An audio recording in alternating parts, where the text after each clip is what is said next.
પહેલા મુદ્દાની વાત કરીએ તો ગુજરાતમાં ખાદ્ય પદાર્થોમાં ભેળસેળનો મુદ્દો ફરી રાજકીય રંગ લઈ રહ્યો છે। કોંગ્રેસના વરિષ્ઠ નેતા વીરજી ઠુમ્મરે મુખ્યમંત્રીને પત્ર લખી રાજ્યમાં વેચાતા નકલી દૂધ, પનીર અને ઘી અંગે ગંભીર ચિંતા વ્યક્ત કરી છે। તેમના આક્ષેપ મુજબ પ્રાંતિજ અને અમરેલીના વડિયામાં ઝડપાયેલા નકલી પનીરના કૌભાંડો માત્ર હિમશિલાનું ટોચ છે। ઠુમ્મરે દાવો કર્યો છે કે ભેળસેળનો જથ્થો મોટા પાયે મીઠાઈની દુકાનો અને હોટેલોમાં સપ્લાય થાય છે, જે સામાન્ય નાગરિકોના આરોગ્ય માટે જીવલેણ સાબિત થઈ શકે છે। તેમણે ફૂડ એન્ડ આરોગ્ય વિભાગ પર નિશાન સાધતા કહ્યું કે તંત્રની નિષ્ક્રિયતા અને સંભવિત મિલીભગતને કારણે ભેળસેળિયાઓને ખુલ્લું મેદાન મળી રહ્યું છે।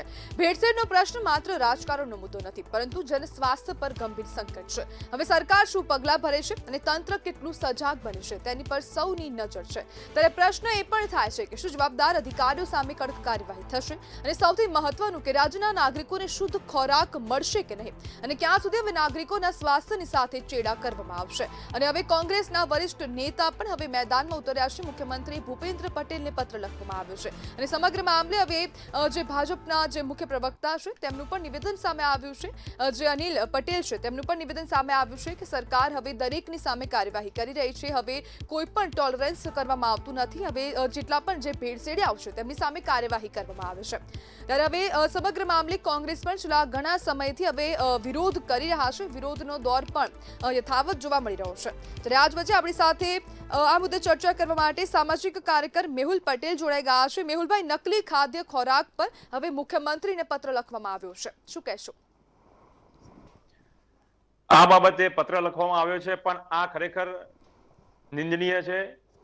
એક તો ફૂડ એન્ડ ડ્રગની અંદર કમિશનર સાહેબ હજી સુધી નિયુક્તિ પદ થઈ નથી હજી સુધી, જે માત્ર ને માત્ર રાજકારણનો મુદ્દો નથી, આ કરોડો ગુજરાતીઓનો મુદ્દો છે, કરોડો બાળકોનો મુદ્દો છે કે ફૂડ એન્ડ ડ્રગ્સની અંદર હજુ આ નિર્ણય લેવામાં આવ્યો નથી। અને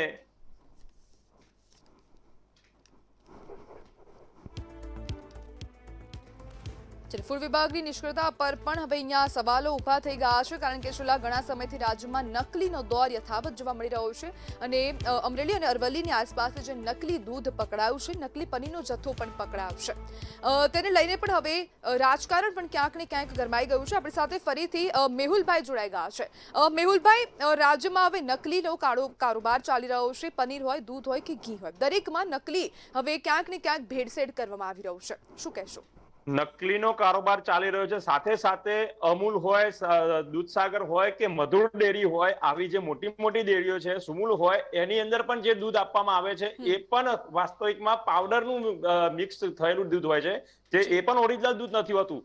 એનો મુખ્ય એક જ કારણ છે કે જ્યાં ત્યાં ગુજરાતમાં ગામડાઓની અંદર પશુપાલકો જ્યાં ને ત્યાં પશુઓ રાખવાના બંધ કરી દીધા, ગાયો ભેંસો રાખવાની બંધ કરી દીધી। એનું એક જ કારણ કે એમને નથી મેહુલભાઈ, જે પ્રમાણે આપ કહી રહ્યા છો કે દૂધસાગર ડેરી હોય કે અમૂલ હોય, ત્યાં પણ પાવડરનું દૂધ આપવામાં આવે છે, આ બહુ મોટું નિવેદન છે જે આપ કહી રહ્યા છો।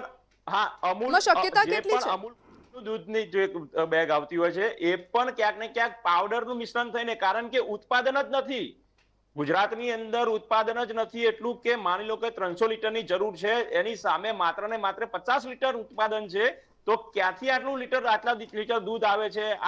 એમાંથી પનીર બને, ઘી બને, એમાંથી દૂધમાંથી બનતા તમામ ચીજ વસ્તુઓ બનતી હોય છે।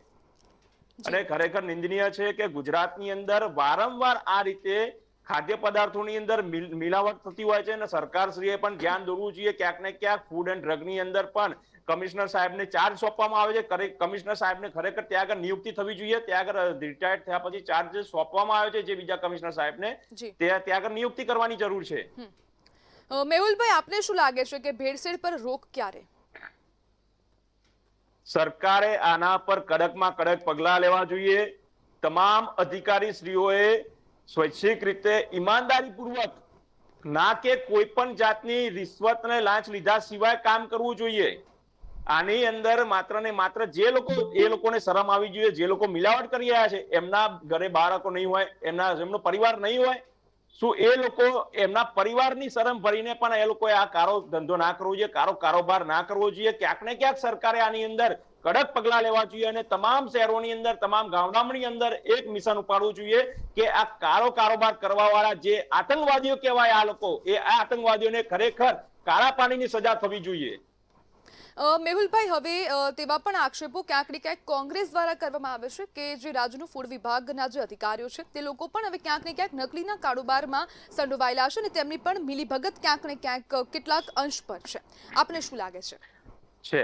તમામ અધિકારીઓ છે કે કરપ્શન વાળા હોય છે, કરપ્ટેડ હોય છે એવું હું નથી કહેતો, પણ ક્યાંક ને ક્યાંક 2-5% લોકો જે ફૂટેલા હોય છે, જે કરપ્ટ લોકો હોય છે, એના કારણે લાખો બાળકોના જીવ જોખમમાં મૂકે છે. ક્યાંક ને ક્યાંક તમે જોતા હો તો કેન્સરની બીમારી, આંખોની રોશની જવી, માની લો કે અત્યારે હાલ યુવા વર્ગની અંદર સાયટિકા નામનો એક મોટામાં મોટો જે બેક પેઇન જે સાયટિકા થાય છે એ આ વિટામિન B12 હોય, વિટામિન D હોય, આ બધી ઉણપના કારણે થઈ રહ્યું છે અને આ ક્યાંક ને ક્યાંક મિલીભગતના કારણે જ થઈ રહ્યું છે, તેમાં કોઈ શંકા નથી.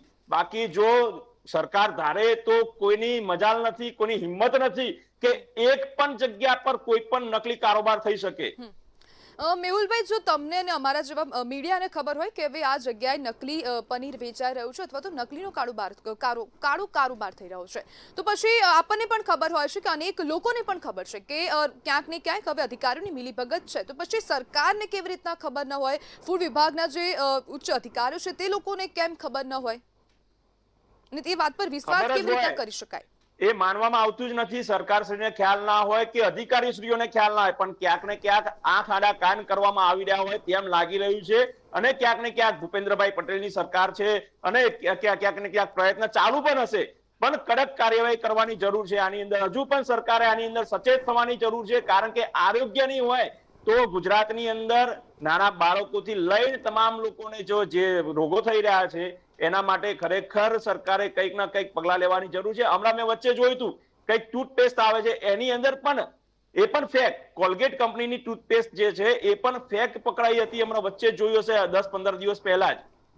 અને શું આ કઈ દિશામાં જઈ રહ્યું છે ગુજરાત? ગતિશીલ ગુજરાત, આ રીતે ગુજરાત નહીં ચાલે. ક્યાંક ને ક્યાંક સરકારે તત્પર થઈને આની અંદર કડક કાર્યવાહી કરવી પડશે અને જે પણ કારોબાર કરવા વાળા પકડાય છે એ લોકોને આ જીવન સજા થવી જોઈએ, નહીં કે એમને ખાલી 2-5 મહિનાની કે વર્ષની સજા થઈને છોડી દેવાના. આ જીવન સજા થવી જોઈએ એ લોકોને. જી બિલકુલ મેહુલભાઈ, જોડાવા બદલ આપનો આભાર.